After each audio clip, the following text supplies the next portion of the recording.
ಆತ್ಮೀಯರೇ, ವೇದಿಕೆ ಮೇಲಿರುವ ಎಲ್ಲ ಗಣ್ಯರು ಮತ್ತು ಸಭಾಂಗಣದಲ್ಲಿರುವ ನಿಮಗೆಲ್ರಿಗೂ ನಮಸ್ಕಾರ.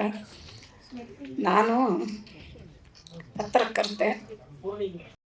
ಓದುವಾಗ ಕನ್ನಡ ಅಧ್ಯಯನ ಕೇಂದ್ರದಲ್ಲಿ MA ಓದುವಾಗ ನಾನು ಸಿದ್ದರಾಮಯ್ಯ ಅವರು ನನ್ನ ಸೀನಿಯರು, ನಾಗರಾಜ ಕೂಡ ಸೀನಿಯರು, ಅಗ್ರಹಾರ ಜೂನಿಯರು. ನಾವೆಲ್ಲ 70, 71, 72, 73 ನಾನು ಇಸ್ವಿನಲ್ಲಿ ನಾವೆಲ್ಲ ಒಂದೇ ಅಧ್ಯಯನ ಸಂಸ್ಥೆಯಲ್ಲಿ GS ಶಿವರುದ್ರಪ್ಪ ಅವರ ನೇತೃತ್ವದಲ್ಲಿ ನಡೀತಿದ್ದ ಎಲ್ಲ ಆ್ಯಕ್ಟಿವಿಟೀಸಲ್ಲಿ ತುಂಬ ಉತ್ಸಾಹದಿಂದ ಪಾಲ್ಗೊಂಡು ಬೆಳೆದವರು. ನನಗೆ ಗುಡಿಸಲು ಪ್ರಕಾಶನದ ಈ ಒಂದು ಕಾರ್ಯಕ್ರಮದಲ್ಲಿ ಇಷ್ಟೊಂದು ವೈವಿಧ್ಯ ಇರುತ್ತೆ ಅಂತ ನಾನು ಊಹಿಸಿರಲಿಲ್ಲ. ಹೆಸರು ಗುಡಿಸಲು ಪ್ರಕಾಶನ, ಆದರೆ ಇಲ್ಲಿ ಎಷ್ಟೊಂದು ಹೊಸ ವಿಷಯಗಳನ್ನು ತಿಳ್ಕೊಂಡ್ವಿ, ಎಷ್ಟೊಂದು ಚರ್ಚೆಗಳು ನಡೀತು, ಮತ್ತು ಗೊತ್ತೇ ಇಲ್ಲದೆ ಇರೋ ಸಂಗತಿಗಳ ಪರಿಚಯ ನಮಗೆ ಆಯಿತು ಅನ್ನೋದು ನನಗೆ ತುಂಬ ಸಂತೋಷ ಆಗ್ತಿದೆ. ಅದರಿಂದ ನಾನು ನಮಸ್ಕಾರ ಮಾಡ್ತೀನಿ. ನಿಜವಾಗಿ ವೃತ್ತಿಗೂ ಪ್ರವೃತ್ತಿಗೂ ಕೆಲವು ಸತಿ ಹೊಂದಾಣಿಕೆ ಇರುತ್ತೆ, ಕೆಲವು ಸತಿ ಇರಲ್ಲ. ಆದರೆ ಇದು ಏನು ವೈವಿಧ್ಯ ಇದು. ಅವರು ವೃತ್ತಿನಲ್ಲಿ ಬ್ಯಾಂಕರು ಗಿರಿಧರ ರಾವ್ ಅವರು, ಆದರೆ ಪ್ರವೃತ್ತಿನಲ್ಲಿ ಒಂದೆರಡ ಏನೇನು ಥರ ವೈವಿಧ್ಯ ಇದು ನನಗೆ ತುಂಬ ಆಶ್ಚರ್ಯ ಆಗ್ತಿದೆ. ಅವ್ರಿಗೆ ನಾನು ಹಾರ್ದಿಕವಾದ ಅಭಿನಂದನೆಗಳನ್ನು ಸಲ್ಲಿಸ್ತೀನಿ. ನಿಜವಾಗಿ ಇವತ್ತಿನ 4 ಪುಸ್ತಕದ ಬಗ್ಗೆ ನಾನು ಇನ್ವಿಟೇಷನ್ನಲ್ಲಿ ಓದಿದಾಗ ಅಂದ್ಕೊಂಡೆ ಇದೇನು ಒಂದಕ್ಕೊಂದು ಸಂಬಂಧವೇ ಇಲ್ಲ, ಆದರೆ ಎಷ್ಟೊಂದು ವೆರೈಟಿ, ವೈವಿಧ್ಯ, ವೈಶಿಷ್ಟ್ಯ ಇದರಲ್ಲಿದೆ ಅಂತ ನಾನು ತುಂಬ ಆಶ್ಚರ್ಯಪಟ್ಟೆ ಮತ್ತು ಸಂತೋಷನೂ ಪಟ್ಟೆ. ಕೊರಗ ಸಮುದಾಯದ ಒಂದು ಸಾಂಸ್ಕೃತಿಕ ಕೊರಚ ಸಮುದಾಯದ ಸಾಂಸ್ಕೃತಿಕ ಅಧ್ಯಯನ ನನಗೆ ತುಂಬ ವಿಶಿಷ್ಟ ಅಂತ ಅನ್ನಿಸ್ತು. ಯಾಕೆಂದರೆ ಕೊರಚ ಸಮುದಾಯದ ಹೆಸರನ್ನು ಕೂಡ ಎಷ್ಟೋ ಜನ ಕೇಳಿರಲ್ಲ, ಗೊತ್ತಿರಲ್ಲ. ಯಾರೋ ಅಧ್ಯಯನ ಮಾಡೋಕ್ಕೆ ಇಷ್ಟಪಟ್ಟವರು ಅಥವಾ ಸಾಮಾಜಿಕ ವಿಚಾರಗಳಲ್ಲಿ ಏನಾದರೂ ತಿಳ್ಕೊಳ್ಳೋಕ್ಕೆ ಇಷ್ಟಪಟ್ಟವ್ರಿಗೆ ಆ ಹೆಸರುಗಳು ಗೊತ್ತಿರುತ್ತೆ. ಆದರೆ ಒಬ್ಬ ಬ್ಯಾಂಕರ್ ಆಗಿ ಗಿರಿಧರ ಅವರು ಎಷ್ಟೊಂದು ಕಷ್ಟಪಟ್ಟು 25 ವರ್ಷದ ಹಿಂದೆಯೇ ಅಧ್ಯಯನ ಮಾಡಿದ್ದಾರೆ ಅಂದರೆ ನಿಜವಾಗಿ ಅವರು ಅಧ್ಯಯನದ ಕೆಲವು ಅನುಭವಗಳನ್ನು ಹೇಳಿಕೊಂಡ್ರಲ್ಲ, ಅವರು ನಿಜವಾಗಿ ತುಂಬ ವಿಶಿಷ್ಟವಾದದ್ದು ಅದು. ಯಾಕೆಂತಂದರೆ ಸಾಮಾಜಿಕ ಮತ್ತು ಅಂತರ್ಶಿಸ್ತೀಯ ಅಧ್ಯಯನಗಳು ಅವೆಲ್ಲ ಯೂನಿವರ್ಸಿಟಿಗಳಲ್ಲಿ ನಡೆಯುತ್ತೆ. ಬೇಕಾದಷ್ಟು ಇನ್ನೂ ನಡಿಬೇಕಾಗಿರೋದು ಬೇಕಾದಷ್ಟು ಉಳಿದಿದೆ. ಆದರೆ ಅವರು 25 ವರ್ಷದ ಹಿಂದೆಯೇ ಕೊರಚ ಜನಾಂಗದ ಹತ್ತಿರ ಹೋಗಿ ಅವ್ರ ಹತ್ರ ಮಾತಾಡಿ ಅವರಿಂದೆಲ್ಲ ವಿಷಯ ಸಂಗ್ರಹ ಮಾಡಿ 25 ವರ್ಷದ ನಂತರನಾದರೂ ಅದನ್ನು ಪುಸ್ತಕ ರೂಪದಲ್ಲಿ ನಮಗೆ ಕೊಟ್ಟರಲ್ಲ, ಖಂಡಿತ ಅದಕ್ಕೆ ಧನ್ಯವಾದಗಳನ್ನು ಅರ್ಪಿಸ್ತೇನೆ. ನಾವು ಭಾರತೀಯ ಸಂಸ್ಕೃತಿಯನ್ನು ಭಾಳ ಜೋರಾಗಿ ಹೇಳ್ಕೊತೀವಿ.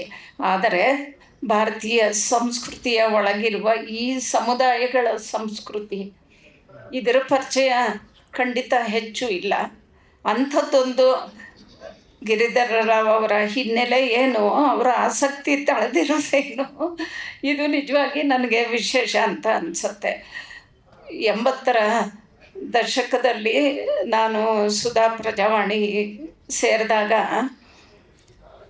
ನಾವು ಜ್ಞಾನಭಾರತಿ ಕ್ಯಾಂಪಸ್ನಲ್ಲಿ ಕ್ವಾರ್ಟರ್ಸಲ್ಲಿ ವಾಸ ಮಾಡ್ತಾಯಿದ್ವಿ. ಒಂದಿನ ಮನೆಯವರೆಲ್ಲನೂ ವಾಕಿಂಗ್ ಹೋದಾಗ ಸಾಯಂಕಾಲ ಆ ಜ್ಞಾನಭಾರತಿ ಕ್ಯಾಂಪಸ್ಸಿನ ಅಂಚಿನಲ್ಲಿ ಗುಡಿಸಲುಗಳು ಹಾಡಿ ಅದು ಕಾಣಿಸ್ತು. ಅದು ಕಾಡು ಕೊಲ್ಲರ ಹಾಡಿ ಅಂತ ವೀರಣ್ಣವ್ರು ನನಗೆ ಪರಿಚಯ ಮಾಡಿದ್ರು. ಯಾಕೆಂದರೆ ನನಗೇನೂ ಗೊತ್ತಿಲ್ಲ ಅದ್ರ ಬಗ್ಗೆ. ನಾನು ಗಾಂಧಿ ಬಜಾರಲ್ಲಿ ಓಡಾಡಿಕೊಂಡು ಹುಟ್ಟಿ ಬೆಳೆದಿರೋಳು, ನಂಗೆ ಗೊತ್ತೇ ಇರಲಿಲ್ಲ.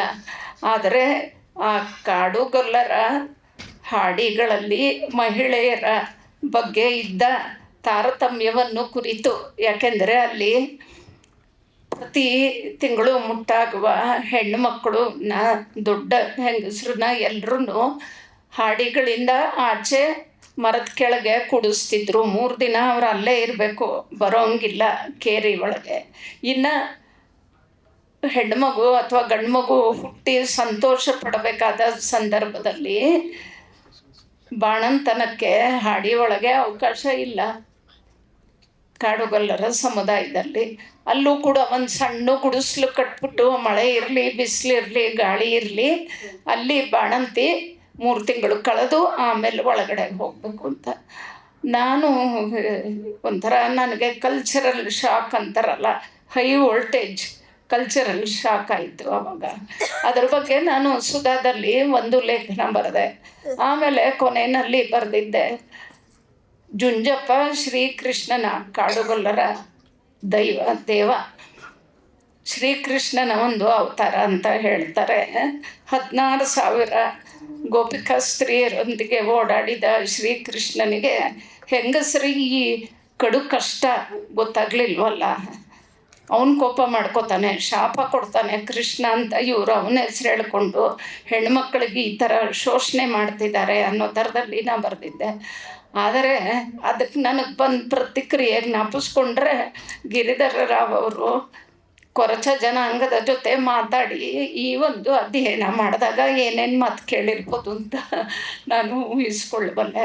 ನನಗೆ ಕೇಳಿದ್ರು, ನಿಂಗೆ ಮಾಡೋಕ್ಕೇನು ಕೆಲಸ ಇಲ್ವಾ, ಈ ಥರದ್ರ ಬಗ್ಗೆ ಎಲ್ಲ ಆರ್ಟಿಕಲ್ ಬರೆಯೋದ ಅಂತ ಕೆಲವರು ಕೇಳಿದ್ರು. ನಾನು ಹೇಳ್ದೆ, ಇಂಥದ್ರ ಬಗ್ಗೆನೇ ಪತ್ರಕರ್ತರು ಬರೀಬೇಕು.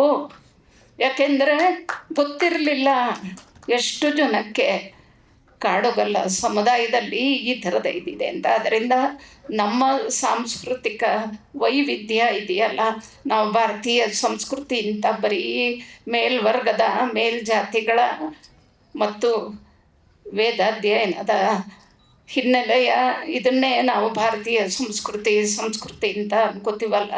ಖಂಡಿತ ಇದೆಷ್ಟು ವೈವಿಧ್ಯಮಯವಾದದ್ದು ಮತ್ತು ಯಾವ ಥರದ ಆಯಾಮಗಳು ಇದಕ್ಕೆ ಇದೆ ಅನ್ನೋದರ ಅಧ್ಯಯನ ಇನ್ನೂ ನಿಜವಾಗಿ ಬೇಕಾದಷ್ಟು ಆಗಬೇಕಾಗಿದೆ. ಇಂಥದ್ದೊಂದು ಪ್ರಯತ್ನಕ್ಕೆ ಇವರು ಅಕಾಡೆಮಿಕ್ ವಲಯದಲ್ಲಿ ಇಲ್ಲದೆ ಇದ್ರೂ ಅಲ್ವಾ, ನಾವೆಲ್ಲ ಅಕಾಡೆಮಿಕ್ ವಲಯ ಆ ಥರ ಯೂನಿವರ್ಸಿಟಿ ವಲಯನೋ ಕಾಲೇಜ್ ವಲಯನೋ ಇರೋರು ಮಾತ್ರ ಇಂಥದ್ದು ಮಾಡ್ತಾರೆ ಅಂತ ಅನ್ಕೋತೀವಿ. ಆದರೆ ಗಿರಿಧರ ರಾವ್ ಅವರು ಅವರ ವೃತ್ತಿ ಬೇರೆ ಮತ್ತು ಅವರ ಅಧ್ಯಯನಕ್ಕೆ ಆರಿಸ್ಕೊಂಡ ಈ ಒಂದು ಸಬ್ಜೆಕ್ಟ್ ಇದೆಯಲ್ಲ, ಇದು ನಿಜವಾಗಿ ಅದ್ಭುತವಾದ ವಿಚಾರ ಅಂತ ಅನ್ಕೋತಿದ್ದೀನಿ. 25 ವರ್ಷ ಆದಮೇಲೆ ಆದರೂ ಇದು ಪುಸ್ತಕ ರೂಪದಲ್ಲಿ ಬಂತಲ್ಲ, ಅದು ನಿಜವಾಗಿ ಒಳ್ಳೆಯ ಕೆಲಸ. ಅದಕ್ಕೆ ಮತ್ತೊಮ್ಮೆ ಅವರನ್ನು ಅಭಿನಂದಿಸ್ತೀನಿ. ಇನ್ನು ಬೇರೆ ಪುಸ್ತಕಗಳ ಬಗ್ಗೆ ಎಲ್ಲರೂ ಚೆನ್ನಾಗಿ ಮಾತಾಡಿದ್ದಾರೆ. ಅದರಲ್ಲಿ ಅನೇಕ ಸಾಧಕರ ಬಗ್ಗೆ, ನಾಡು ನುಡಿ ಸಾಧಕರ ಬಗ್ಗೆ ನಿಜಕ್ಕೂ ಅವರು ವಿಷಯ ಸಂಗ್ರಹ ಮಾಡಿ ಚೆನ್ನಾಗಿ ಬರೆದಿದ್ದಾರೆ. ನಾಣ್ಯ ಸಂಗ್ರಹ ಅಂತೂ ಒಂಥರ ಅದು ಅಪರೂಪದ ವಿಚಾರ. ನಾವು ಅದರ ಬಗ್ಗೆ ತಿಳ್ಕೊಳ್ಬೇಕಾದ ಸಾಕಷ್ಟಿದೆ. ನಾನು ಈ ಪುಸ್ತಕ ಓದಿ ನಾಣ್ಯ ಸಂಗ್ರಹದ ಕೆಲವು ಕುತೂಹಲಗಳನ್ನು ನಾನು ತಣಿಸ್ಕೊತೀನಿ. ಆಮೇಲೆ ಮಕ್ಕಳ ಒಂದು ಸಾಹಿತ್ಯಕ್ಕೆ ಕೊಡುಗೆಯಾಗಿ ಅವರು ತುಂಬ ಚೆನ್ನಾಗಿ ಬರೆದಿದ್ದಾರೆ ಅಂತ ಎಲ್ಲರೂ ಹೇಳಿದ್ರು.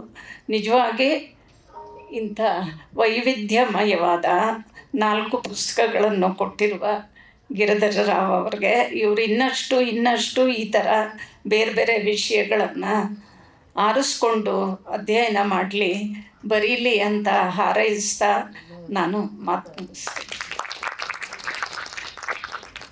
ಧನ್ಯವಾದಗಳು ಮೇಡಮ್.